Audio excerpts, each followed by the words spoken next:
English grammar और spoken English के लिए आज ही सब्सक्राइब करें। स्वागत है। आज हम अंग्रेजी के दो ऐसे शब्दों की गहराई में उतरने वाले हैं जो दिखते तो बहुत सीधे साधे हैं लेकिन अच्छों को चक्कर में डाल देते हैं। हाँ, मे और माइट। एग्जैक्टली, मे और माइट। ज्यादातर लोग इन्हें एक दूसरे की जगह इस्तेमाल करते हैं और आज हम यही पता लगाने वाले हैं कि क्या ये सही है या इसमें कोई छिपा हुआ जाल है। बिल्कुल, ये उन टॉपिक्स में से एक है जो स्कूल में तो पढ़ाया जाता है, लेकिन असल दुनिया में इसका इस्तेमाल थोड़ा धुंधला सा लगता है। सही कहा। हमारे पास एक ग्रामर गाइड है जो कुछ नियर बताती है, लेकिन आज हमारा मकसद सिर्फ नियम रटना नहीं है, बल्कि इन शब्दों की फील को समझना है। बिल्कुल, हम ये देखेंगे कि कब आप इन्हें बेझिझक एक दूसरे की जगह इस्तेमाल कर सकते हैं और कब एक छोटी सी गलती ये बता सकती है कि आप अभी भी भाषा सीख रहे हैं। जी, तो चलिए इस उलझन को सुलझाते हैं और देखते हैं कि मे और माइट के पीछे की असली कहानी क्या है। तो चलिए सबसे आम इस्तेमाल से शुरू करते हैं। भविष्य में किसी चीज के होने की संभावना, अ पॉसिबिलिटी। जी, जैसे I may go to the party या फिर I might go to the party. अब इन दोनों में क्या कोई फर्क है? मतलब ज्यादातर लोगों को तो यही लगता है कि कोई फर्क है ही नहीं। और ज्यादातर मामलों में वे सही भी हैं। आज की मॉडर्न अंग्रेजी में जब आप सिर्फ एक संभावना बता रहे हैं तो मे और माइट को प्रैक्टिकली इंटरचेंजेबल माना जाता है। अच्छा। हमारे सोर्स में भी यही उदाहरण है, I may go to island या I might go to island. दोनों का मतलब है शायद मैं आइलैंड जाऊंगा। अभी प्लान पक्का नहीं है, बस एक आइडिया है। तो इसका मतलब है कि रोजमर्रा की बातचीत में अगर मैं कहूँ इट माइट रेन लेटर या इट मे रेन लेटर, हाँ, तो सुनने वाले को एक ही मतलब समझ आएगा। ज्यादा तनाव लेने की जरूरत नहीं है। बिल्कुल नहीं। 90% सिचुएशंस में आप पूरी तरह से सेफ हैं। कुछ मतलब पुराने ग्रामर के जानकार शायद ये कहें कि माइट थोड़ी ज्यादा अनिश्चितता दिखाता है, मे से भी कम संभावना। ओह अच्छा। लेकिन सच कहूं तो आज की बातचीत में ये फर्क लगभग खत्म हो चुका है। दोनों का मतलब है पक्का नहीं है पर हो सकता है। ठीक है, ये तो राहत की बात है। तो फिर इनके नेगेटिव फॉर्म्स का क्या? मे नॉट और माइट नॉट, क्या यहाँ भी वही सब चलता है वाला नियम लागू होता है? हाँ। जैसे अगर मैं कहना चाहूँ कि शायद वो आज रात बाहर न जाए। हाँ, यहाँ भी कहानी काफी हद तक वैसी ही है। आप कह सकती हैं Liz may not go out tonight या Liz might not go out tonight. दोनों चलेंगे। दोनों चलेंगे। दोनों का मतलब है कि लिज के बाहर न जाने की एक संभावना है। सोर्स में कारण भी दिया है कि शायद उसकी तबीयत ठीक नहीं है, तो एक नेगेटिव संभावना जताने के लिए दोनों ही सही हैं। एक और उदाहरण था सोर्स में, they might not be enough time. जी, यानी शायद मीटिंग में सब कुछ डिस्कस करने के लिए पूरा समय न मिले। जी। तो यहाँ भी they may not be enough time चल जाता। हाँ, चल जाता, मतलब में कोई बड़ा बदलाव नहीं आता। तो अब तक का सार यह है कि जब आप वास्तविक दुनिया की संभावनाओं, पॉजिटिव या नेगेटिव, के बारे में बात कर रहे हैं तो मे और माइट आपके दोस्त हैं और एक दूसरे की जगह ले सकते हैं। बिल्कुल। ओके, तो ये तो हुआ 90% हिस्सा जो आसान है, लेकिन अब उस 10% की बात करते हैं जहां असली खेल है। मैंने सुना है कि एक ऐसी स्थिति है जहां मे का इस्तेमाल करना एक बड़ी गलती मानी जाती है। जी हाँ, एक ऐसा नियम जो एक नॉन नेटिव स्पीकर को तुरंत पकड़वा सकता है। आपने बिल्कुल सही पकड़ा। और यहीं पर यह चर्चा दिलचस्प हो जाती है। ये नियम है काल्पनिक या अवास्तविक स्थितियों के बारे में, जिन्हें हम हाइपोथेटिकल सिचुएशंस कहते हैं। हाइपोथेटिकल। जब आप किसी ऐसी चीज के बारे में बात कर रहे हैं जो सच नहीं है, सिर्फ एक कल्पना है, तब आप सिर्फ और सिर्फ माइट का इस्तेमाल कर सकते हैं। मे यहाँ पूरी तरह से गलत है। अरे वाह! तो ये है वो जाल जिसके बारे में हम शुरू में बात कर रहे थे। सोर्स में इसका एक बेहतरीन उदाहरण है जो इस नियम को क्रिस्टल क्लियर कर देता है। बताइए। If I were in Tom's position, I might look for another job. Exactly. इसका मतलब है अगर मैं टॉम की जगह होती तो शायद मैं दूसरी नौकरी ढूंढती। यहाँ की फ्रेज है अगर मैं होती। हाँ, साफ है कि मैं टॉम की जगह पर नहीं हूं। ये एक 100% इमेजिनरी सिचुएशन है और ऐसी कल्पनाओं के लिए अंग्रेजी भाषा ने माइट को रिजर्व रखा है। So this is a game changer. इसका मतलब है कि मैं शायद सालों से ये गलती कर रही हूं और मुझे पता भी नहीं चला। अगर मैं यहाँ कह देती I may look for another job, तो ये सुनने में बहुत अजीब लगता। एक नेटिव स्पीकर को ये तुरंत खटकता। ये व्याकरण की गलती होती। अच्छा। इसके पीछे एक गहरा कारण भी है। ऐतिहासिक रूप से माइट असल में मे का पास्ट टेंस फॉर्म है ओह, और अंग्रेजी में अक्सर पास्ट टेंस फॉर्म्स का इस्तेमाल काल्पनिक या विनम्र स्थितियों के लिए किया जाता है, जैसे कैन का कोड या विल का वुड। हाँ, if I were rich I would buy a castle. बिल्कुल, तो माइट भी उसी परिवार का हिस्सा है। ये एक संकेत है कि जो कहा जा रहा है वो वास्तविकता से परे है। ये तो कमाल की इनसाइट है। तो ये सिर्फ एक नियम नहीं है, इसके पीछे एक लॉजिक है, एक पैटर्न है। सही।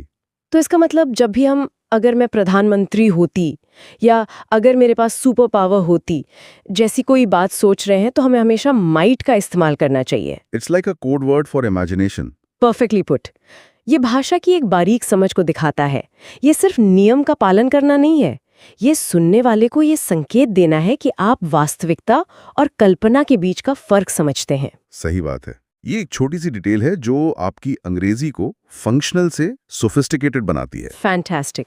तो हमने ये समझ लिया कि कोई चीज होगी या नहीं, इसकी संभावना कैसे बताएं। अब जरा इस पर आते हैं कि कोई चीज किसी खास समय पर हो रही होगी, इसकी संभावना कैसे बताएं। अच्छा।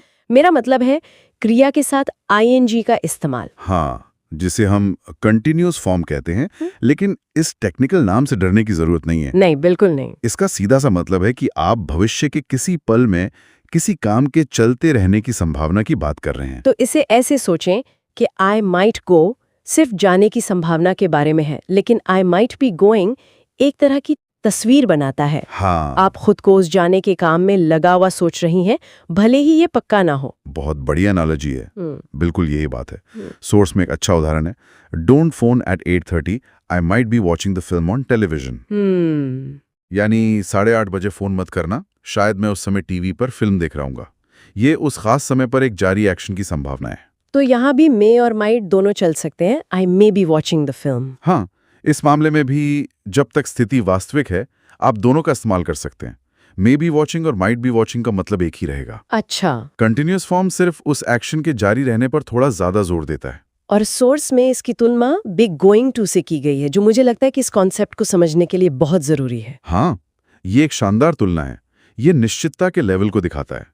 अगर कोई कहता है I am going to watch the film at 8:30, तो ये एक पक्का प्लान है। मतलब तय है। तय है, उसने अपना मन बना लिया है, शायद पॉपकॉर्न भी तैयार रखे हों। लेकिन अगर वो कहता है I may be watching the film, तो इसका मतलब है मेरा कोई पक्का प्लान नहीं है, पर हो सकता है कि उस समय मेरा मन फिल्म देखने का कर जाए, तो डिस्टर्ब मत करना। बिल्कुल, ये एक संभावना है, कोई वादा नहीं। एकदम सही। तो हमारे पास एक स्पेक्ट्रम है। आई मे माइट वॉच मतलब संभावना, आई मे माइट बी वॉचिंग यानी किसी समय पर जारी रहने की संभावना, और फिर I am going to watch, जो कि एक पक्का इरादा या प्लान है। जी, ये फर्क समझना बहुत काम आता है। अब आते हैं मेरे सबसे पसंदीदा हिस्से पर, एक ऐसा वाक्यांश जो मतलब वो सिर्फ ग्रामर रूल नहीं है, बल्कि एक पूरी की पूरी भावना है। मैं बात कर रही हूँ माइट इज वेल की। हाँ, ये बहुत खास है। सोर्स में इसे समझाने के लिए एक मजेदार कार्टून भी है। बिल्कुल, ये वाक्यांश तब इस्तेमाल होता है जब आप कोई काम करने का फैसला इसलिए करते हैं क्योंकि आपके पास उससे बेहतर कोई विकल्प नहीं है, और उससे न करने का भी कोई कारण नहीं है। सही। इसमें हल्की सी हार मानने या परिस्थितियों से समझौता करने की भावना होती है। मैं उस कार्टून के सीन की कल्पना कर सकती हूँ। रॉज और क्लेयर बस स्टॉप पर खड़े हैं और उनकी बस आंखों के सामने से निकल जाती है। ओह, वो तो बहुत बुरा लगता है। हाँ, फिर पता चलता है कि अगली बस 1 घंटे बाद आएगी। तो क्लेयर पूछती है, अब क्या करें, पैदल चलें? और रोज जवाब देती है, वी माइट एज वेल, मतलब हाँ, चल ही लेते हैं। ये कोई खुशी का फैसला नहीं है। नहीं, बिल्कुल नहीं। पैदल चलना शायद उनका प्लान ए नहीं था, लेकिन 1 घंटा इंतजार करने से तो ये बेहतर ही है। सोर्स इसे बहुत अच्छे से समझाता है। We should do it because there is no better alternative, there is no reason not to do it. ये तो क्यों नहीं वाली मानसिकता है।